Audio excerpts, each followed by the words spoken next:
Salve, salve tricolores, sejam bem-vindos a mais um vídeo aqui do canal. Pra você que é novo, se inscreva aqui embaixo, deixa seu like e também ativa o sininho de notificação e não perde nenhuma novidade dos nossos vídeos diários com as atualizações do São Paulo Futebol Clube. Também peço, me segue lá no Instagram, AlemãoSPFC. Agora sem enrolar, vamos pro vídeo de hoje. Boa sexta pra você que tá me assistindo, Deus abençoe o dia de todos vocês. Vamos começar aqui com todos os classificados da Copa do Brasil. O sorteio pra todo mundo que tá perguntando vai ser na terça-feira, tá bom? Dia 2 de maio, às 13 horas, teremos o sorteio. E agora não tem nenhuma restrição, pode ter clássico regional, pode ter qualquer confronto. Pelos jogos aí que teve da Copa do Brasil, não teve nenhuma zebra. Os times até tentaram embaçar. O Corinthians foi pros pênaltis com o Remo, o Inter foi pros pênaltis com o CSA, o Atlético Paranaense também foi pros pênaltis, mas sem nenhuma zebra. Só time pedreira agora pra gente enfrentar, né? Mas se a gente quiser ser campeão e quiser avançando aí nessas fases, a gente não pode ter medo de adversário algum. Pra você, qual time que o São Paulo vai enfrentar na próxima fase? Deixa nos comentários aí o seu palpite. Mano, eu tô sentindo, não sei porquê, mas eu acho que vai ser o Cruzeiro, hein? Cruzeiro, vamos ver como é que vai ser o sorteio aí da próxima fase, tá bom? Vamos falar agora sobre um problema muito grande do São Paulo, né, rapaziada? A gente tá acompanhando, né, há muitos anos, infelizmente, a crise que o São Paulo tá passando, né? Tá realmente muito complicado. Novos balanços vão aparecendo e a situação vai ficando mais caótica, né? Eu vi um balanço agora de que o São Paulo ainda deve cerca de 50 milhões de reais para ex-jogadores, né? Jogadores que já passaram pelo clube. A maior dívida ainda segue com o Daniel Alves, né? Cerca de 20 milhões de reais. Mesmo o jogador preso, né? Tendo feito essa situação lamentável, que eu não posso nem falar aqui o que eu penso, né? Porque senão o YouTube me corta. Mas lamentável, 20 milhões de reais o São Paulo ainda deve para esse tipo de cara, hein, rapaziada? Que situação! Uma coisa que eu fiquei indignado, né? O Thiago Volpi ainda tem devido aí como 2 milhões e meio de reais. São Paulo deve 2 milhões e meio de reais pro Thiago Volpi, que na minha opinião, eu sei que tem gente que me critica quando eu falo, mas o Volpi pra mim foi o pior goleiro da história do São Paulo. Um goleiro horrível, ridículo, dos piores que teve, que passou por essa camisa, né? Hoje tá lá no México, faça sucesso por lá, mas meu Deus do céu. E ainda tem também a situação recente agora, né, do Rogério Ceni, né? Pra quem acompanhou aí, o Rogério Ceni abriu mão da multa, não sei o que, mas ó, o Rogério Ceni vai receber ainda 3 salários do São Paulo, tá bom? De acordo com alguns direitos trabalhistas, como férias, 13º proporcional, né? De acordo com o que tinha aí o contrato. Ele abriu mão da multa rescisória, né? Que ele tinha uma indenização a receber, mas ele tem ainda esses direitos trabalhistas pela época em que ele trabalhou como São Paulo, e esse dinheiro vai dar mais de 2 milhões de reais, né? Então ainda nesses próximos 3 meses ainda vamos pagar o Rogério Ceni, né, galera? Então a situação parece que fica caótica a cada momento, né? A gente tem uma melhorada, né? Igual o Brenner foi negociado, tal, não sei o quê.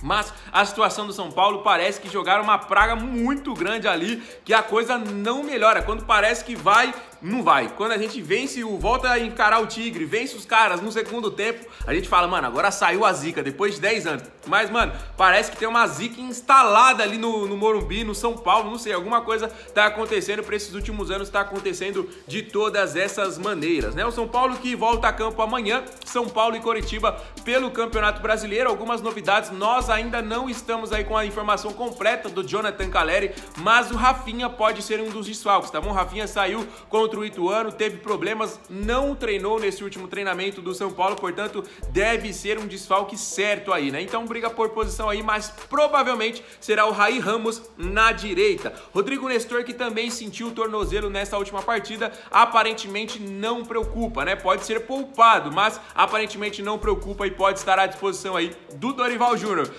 Gabriel Neves deve ganhar mais uma vez oportunidade no time titular. O uruguaio agradou muito o treinador e deve ter sequência, além do Marcos Paulo, que também deve mais uma vez figurar como titular do São Paulo, né? Como a gente não sabe ainda, né, se o Calleri não jogar, aí ele joga naquela mesma posição que foi contra a equipe do Ituano, né? Mas se o Calleri não jogar, provavelmente o Marcos Paulo também deve brigar pela titularidade aí com o atacante Alisson. Então, São Paulo nos preparativos aí, né, galera? Trazendo essas informações pra vocês. Como é que vocês estão com a expectativa do Campeonato Brasileiro? Vocês acham que dá pra vencer o Coritiba? Mano, sinceramente, eu acho que tem que vencer o Coritiba. O Coritiba estreou mal demais, perdeu de 3 a 0 pro Flamengo, perdeu de 3 a 0 pro Fortaleza também. O São Paulo tem o seu lado lado positivo, né? A gente acabou perdendo pro Botafogo, mas a gente vem de 3 partidas sem sofrer gols. A zaga Arboleda e Beraldo, desde que se firmou, não perdeu e também não levou gols. Exatamente, não foram só esses últimos jogos. Teve empate contra o Ituano, teve empate também 0-0 contra o Palmeiras. Quando joga Arboleda e Beraldo, São Paulo não perde e também não sofre gol. Se não vence, empata em 0-0, assim como foi em 2 ocasiões, né? Então o Beraldo se firmando cada vez mais aí na zaga do São Paulo. Eu sempre falei, sou muito fã do Diego Costa, eu acho que ele tem que voltar aí, mas o Beraldo não tá dando algum espaço aí pro Diego Costa voltar. O Diego Costa era inclusive capitão, mas tá dando certo. São Paulo tá sem ser vazado aí, em time que tá ganhando não se mexe, né? Então vamos com tudo aí, aparentemente com a mesma escalação, mesmo setor defensivo aí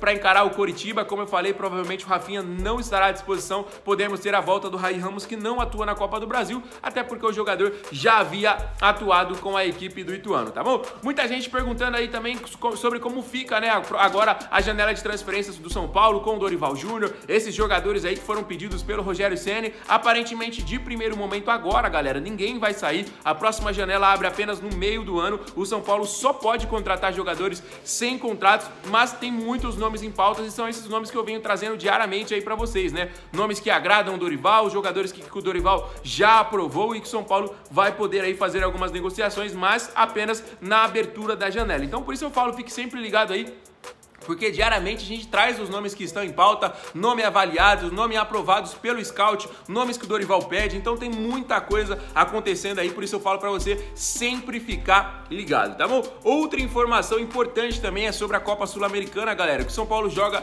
nesta próxima semana. O São Paulo vai encarar fora de casa a equipe do Tolima. É a 3ª rodada. Se o São Paulo vencer essa partida, o São Paulo dá um passo gigantesco para avançar para a próxima fase, né? Até porque já venceu os 2 primeiros jogos, ainda não foi vazado na Sul-Americana, né? 2-0 fora, 2-0 em casa. O jogo contra o Tolima é fora de casa e o São Paulo vai ter uma estratégia especial, uma estratégia de logística, tá bom? Porque esses últimos jogos do São Paulo foram todos fora de casa, né? A gente encarou o Ituano na Copa do Brasil, joga contra o Coritiba também fora de casa e depois joga contra o Tolima também fora de casa, né? Então 3 jogos seguidos, 3 viagens aí pra fora, né? Contra o Ituano, apesar de ser uma viagem longa, não deixa de ser uma viagem, 1 horinha, né, da capital até Itu. Então são estratégias de logísticas aí, são estratégias de rodagem de elenco também. Então podemos ter algumas escalações, alguns jogadores diferentes, alguns jogadores aí ganhando minutos e outros descansando um pouco mais, até porque a logística é diferente, é embaçada, né, galera? 3 jogos fora de casa, indo para outro estado, indo para outro país, como agora a gente vai enfrentar o Coritiba e depois